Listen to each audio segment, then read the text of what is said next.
Hi, Sophia. how are you? This was difficult, but This was nothing is impossible. Yes, Sometimes these things happen. This flying is it. what happens when we are doing some this live, isn't it? This is like theater. If it happens, if it's at the moment, it happens like this. But it's there's no problem. No problem at all. You are here, and you are very welcome. And I would like to well.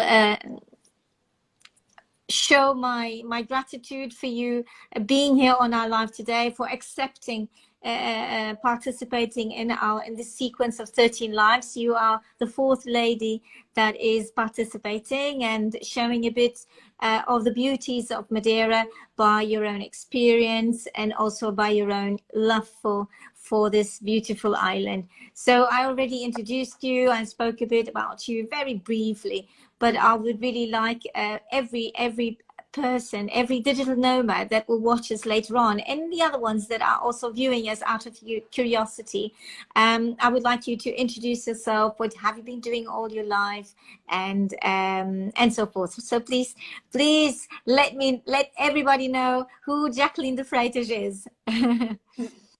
First of all, Sophia, thank you so much for the invitation. For me, it's definitely a pleasure to be here with you, participating in live. I couldn't be more thrilled. And congratulations for your project. I'm quite sure it's Thank you. a big success and really hope so. And I will do my best to help you, obviously. So I'm Jaqueline. I was born in Madeira, bred in Madeira. So I'm 100% native. And after working for many years, I'm actually a qualified tour guide for 25 years, working in Madeira Island. And well, obviously, I think this is a dream for many people to work. And that's actually why we have all these digital nomads in Madeira at the moment, because they choose a perfect place to live and work at the same time. There's so many activities that you can do at this island while you're working. And Madeira is known for that. Madeira is known for having this amazing weather that we have all year round. We're known for having the mountains touching the sea. You know, not many places have that. No. Absolutely. I mean, you can, in the morning, you can go hiking, and then after finishing a 3 or 4 hours walk, you can go for a swim by the beach. That's exactly it. That's exactly it. That's fantastic. So let me know what you have. Well, you as you well said, you are a qualified tourist guide. So it means you studied all about the island in a very detailed way, so you could present your island in a way with lots of knowledge. So the tourists that look after your knowledge, they are interested in getting to know the island, getting to know sometimes about some legends, and also wanting to test how knowledgeable is the tourist guide, right? So you did for many years, you were a tourist guide, a qualified tourist guide, on a general way of speaking. Yes. And as up to a certain stage of your life, you decided to jump on another level. So you decided to jump on the side of the entrepreneurship. So tell me about that. Tell me about your project. What do you present in on a very briefly way? So just to open the appetite of our viewers here, and also the other ones that will view this live later on when they have the time, not forgetting that we are broadcasting this live to specific destinations around the world.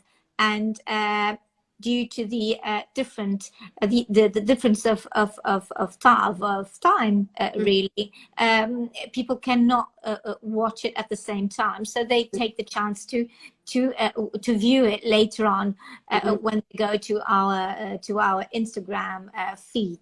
They know that they will be able to watch it. So open the appetite, please. Just show what beauty have you created with your Madeira Exquisite Food on Foot Tours enterprise? Sophia, if you just look behind me, it will probably open your appetite. Look what I have.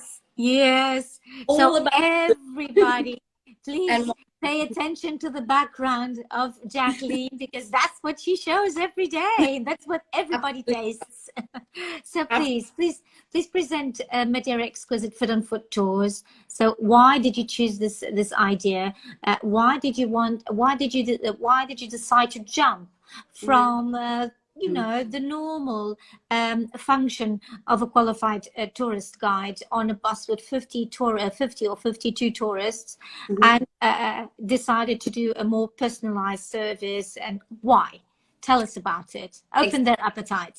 I think you just said the right word. So after working for so many years on buses with 40, 50 people behind me, I wanted to have something a bit more private, something a bit more intimate, that you can actually sit down and talk to that people and get to know a little bit more about them as well. Because I think I love to communicate. I love to socialize. And so I think this is also part of an experience. And that's what I provide to my guests, a unique experience that they will never forget on their lives. And if I have 50 people on the coach, I cannot do that. It's not possible. Okay, I love my job. I've always loved what I do. But after working for so many years with big parties, visiting museums, gardens, I mean, I did a 4 years course in university to be a guide. So we really have a very special training here. But then I wanted something a bit more specific, something unique. And I'm a foodie. I've always been a foodie all my life. So I'm one of those persons that whenever there's a restaurant opening, I'm there. I love to sample a good glass of wine paired with a nice dish. So I've always been there. And then I realized that gastronomic tourism was increasing more and more and more. I think it's a new version of tourism, but it's working. People just don't travel anymore just to see the museums or to see the beautiful monuments. No, they like to do that, but why not to do that with sitting in a very nice restaurant and trying traditional food from that place? Because that's what I do on my tours. It's basically food, wine, and cultural tours. I love to add a bit of cultural to everything I do because that's my background. That's what I've been doing all my life. But I also like to take people to these unique places where sometimes they have difficulty on finding by themselves, you understand? And I'll present them about Madeiran food. Not many people know about Madeiran food. Not many people even know that Madeira Island exists. Yes, that's true. That's true. That's why we are broadcasting these lives. That's why we want to show all the digital nomads around the world that we have a special island in the middle of nowhere. Like I was saying on another live previously, we are just a small dot in the whole globe, but it is really a place that is very special on Earth. And you know, I wanted to bring Jaqueline here, dear new viewers, because I know that Jaqueline has a way of presenting the island on a very, very special occasion. She finds all common occasions and she makes them very, very unique. I can say that because I've been there. I have tried, and it is very, very, very special and unforgettable. So I would have a question for you. What would you see in what regards the digital nomadism? Sorry, I'm giggling. The digital nomadism. Where do you see that what you present fits? Where do you see this world of remote work wanting to taste real food, and much more than what it is known worldwide about Madeira, and wanting to know about our culture, wanting to know about what we have in Madeira? Would you tell me about that as well? Mm-hmm. Well, I honestly think that I think for us, for Madeira, and not only, I think pandemic changed a lot our perspective of so many things in life. I think we all learn a lot from that. Yeah.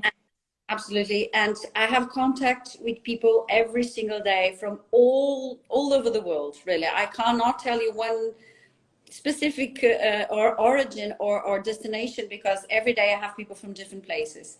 And many of them said, even yesterday I had a couple that was saying that he's now working from home and it was the best thing that ever happened to him, because he has family, he can spend time with his family now, and he can work from abroad, even from his hotel he can work. And he travels with his family and they're there. I mean, they're all together. They never had that before. He said that before he had to drive, he lives on the north of England, 3 hours to get to London for a 1 hour meeting. So this thing simply doesn't happen anymore. And I think that we have to. I'm very pleased with this fantastic project we have in Ponta do Sol for the digital nomads, and I think that well, that's definitely the future. And I wish I could be one of them. I can't, because then who's going to do the tours, right? Exactly. Yeah, but that's really what it is important here, that everybody know, that is that